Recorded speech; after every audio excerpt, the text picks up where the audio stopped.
moving in our midst. Je salue tous ceux qui sont en train de me suivre, les spectateurs. Je vous salue au nom précieux du sang de Jésus de Nazareth. Que le Seigneur vous bénisse. C'est que nous avons dit, fidèle des gars, il faut me dire, nous devons déblader, nous devons aller tout déblader, nous devons tomber. Mais nous devons courir, maus ou attendre courir. Mais maus tourner sur les gars, il faut me dire. Donc maus tourner dans la zone présente, il n'a pas aller dans le pays. Ça c'est là où tu dois avoir d'amour, tu as besoin de tout moment Jésus ici comme. Nous me disons, là nous devons faire des vidéos. Ni ado kiko da ko nu kento mon kiko da ko présente tout na ton oui. Et ya dans ton to to ya ya dans ton to ya. Anat no e monde présente tout dit, les mon sungole vous tout e. Ben mon sungole tout c'est pour quand il est ton yo ton oui no biti. Ben mon no mi no e mi jo wi de bon wi nu kon e no ane nu da ko ko fi. Ane nu ben nu quand il est là. Ane mai ou quand fi ton le. Parce que qui gouen de présente ton Dieu le vie ton dia. Et quand il est sous dia. Il était écrit déjà dans le livre des prophètes qu'un enfant va naître et que cet enfant sera le roi des rois, le seigneur des seigneurs. Et à force dans ces divins, et c'est maintenant pour eux, et ils font des divins en dehors, boire dans nos amis, nous étions nous à dans le million. Nous les avons beaucoup pour un fouvier, non?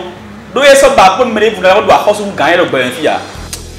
Mon frère, ma soeur, aujourd'hui maintenant tu es combattu à cause de ton étoile parce que tu as une étoile brillante qui est plus brillante que leur étoile.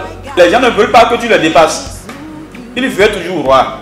Ils veulent toujours au-dessus de toi. Ils veulent ton patron, ton supérieur. Alors que Maouka doit tirer le besoin pour le montant qui va nous mener, mais des cas beaucoup nous gagnons.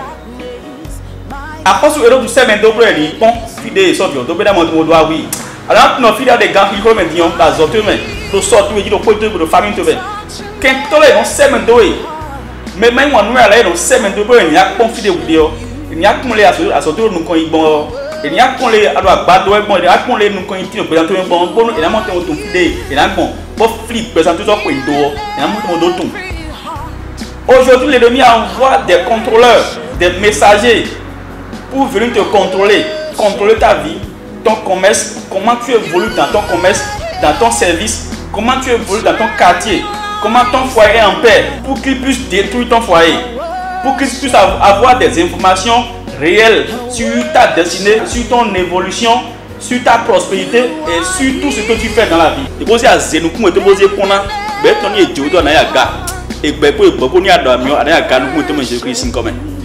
Que tes persécuteurs soient persécutés par le sang de Jésus de Nazareth. Les persécuteurs de ta destinée, de ton étoile. Et bien, ils ont 7 contre eux. Mon il n'y a pas de nom pour toi. Il n'y a pas de nom pour toi. Il n'y a pas de nom pour toi. Pour me donner fliwé oui. Pour aller monter dans le douillant là, dans Jésus-Christ comme fidèle à Dieu, c'est quand de toi gars. Pour toi million, nous devons mettre 600 maou votre toi on vous bataille dans Jésus-Christ comme. Azor de bien consomme, azor tonner, pour aller pour tout azor c'est une cata Jésus-Christ comme. Donc et on a vite montant et pour malodifier Jésus-Christ ouais pour malodifier. Dans d'autres gars en sort vous tombez ouais, on débé. Pour aller pour combien gars qui vont me dire. Au nom de Jésus-Christ, si tu me dis Amen, que l'onction te localise au nom de Jésus-Christ de Nazareth. Je proclame la bénédiction sur ta vie, la délivrance sur ta vie, que ton étoile soit délivrée, que ton étoile soit bénie, que ton étoile prospère au nom puissant de Jésus-Christ de Nazareth. Les persécuteurs de ton étoile, qu'ils soient persécutés aussi par le sang de Jésus-Christ de Nazareth.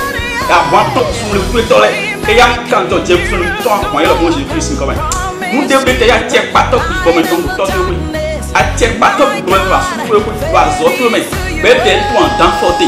Bro, vous 10 millions de points nous vous 10 millions à quoi d'assaut. Vous 10 millions à quoi il est bête nous. Vous 10 millions à quoi jet donc nous. Alors mi quand il faut me dire bah pour vous dire je et toi en moins de Jésus ici comme. Alors mi quand il faut me dire bah quoi de Jésus dos ça qui dit et toi en moins de Jésus ici comme. Je donne maintenant sur ça maintenant ceux qui te persécutent. Ceux qui sont en vie, et ils disent souvent que tant qu'eux ils sont en vie, que toi tu ne vas jamais prospérer. Tu ne vas jamais avoir de femmes, de boulot, de commerce. Je donne maintenant au nom de Jésus-Christ de Nazareth que l'onction te localise, que l'onction te fasse prospérer au nom de Jésus-Christ de Nazareth, que l'onction te bénisse, que l'onction du Seigneur Jésus te délivre ton étoile, ta prospérité, ton commerce, ton service, ton foyer, au nom puissant de Jésus-Christ de Nazareth.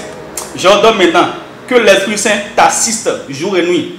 Que les destructeurs de ton étoile, les destructeurs de ta destinée, qu'ils soient détruits par le feu dévorant au nom de Jésus de Nazareth.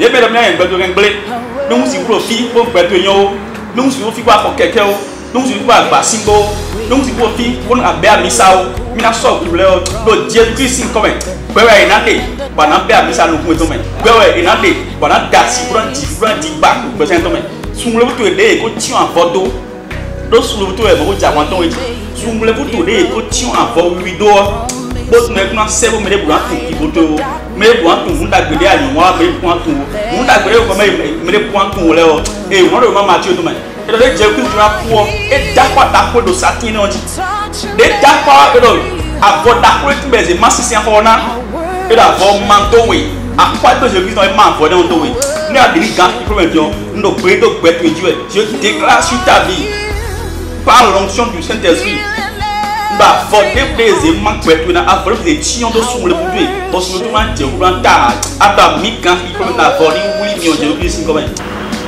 alléluia nous devons quand il promet nous est Dieu parce que plutôt pour tomber en bas pour nous sous le maus au grand Dieu et mental aba mi quand il promet mi Jésus Christ on est fier et c'est le Jésus Christ comme nous devons quand il promet nous devons aller à force pour tout temps à tiens pas tout pour tout temps pour contrôler présent oui pour le millions de points nous j'ai apporté pour y encore nous j'ai apporté pour y nous quand le Jésus Christ qu'on y a dans million à casa John montrant ça ici et pour manger Jésus Christ comme nous est beaucoup de pour nous contrôler pour nous si au moment là à dans million à casa John Jésus Christ dans ça ici et pour manger nous est si au bête yo tant que de notre way pour nous te connaître qui côté connaître à comment y a gars ben finalement auto c'est temps si nous quand autour et là quand on ça que c'est pour le Jésus Christ comme dans ni ouais de Jésus Christ comme derrière des problèmes derrière ouais de là parce que le tité pour la finalement Jésus Christ Dieu ka ouais de Dieu que la croix de Jésus combat sa place au nom de Jésus de Nazareth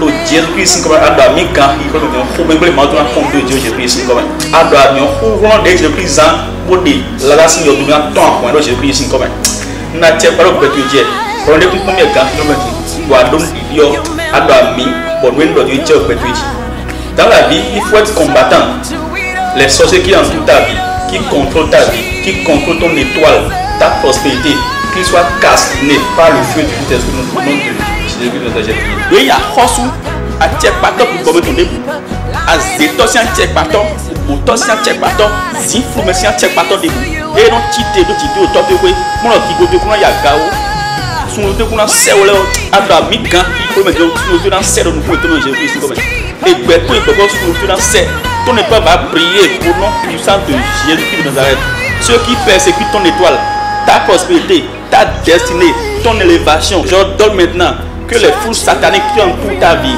les esprits maléfiques qui entourent ton étoile pour empêcher ton étoile de briller, pour empêcher ton étoile d'évoluer, au nom puissant de Jésus-Christ de Nazareth, je les condamne par le feu, qu'ils soient rendus à néant. J'annule leur prophétie satanique sur ta vie, j'annule leur malédiction sur ta vie, j'annule leur décret sur ta vie, au nom puissant de Jésus-Christ j'ai prié. Dis Amen et l'onction te localise. Adami, Bami, ça m'entend tout quand le chant le temps. Adami, Bami, ça m'entend moins quand le chant le temps. Adami, bon, sous le tuer, ta ou quand sous le bruit dans le Jésus-Christ comme Jésus-Christ donne le Jésus-Christ comme un coup de nuit. Amen. You are here, moving in our midst. I worship.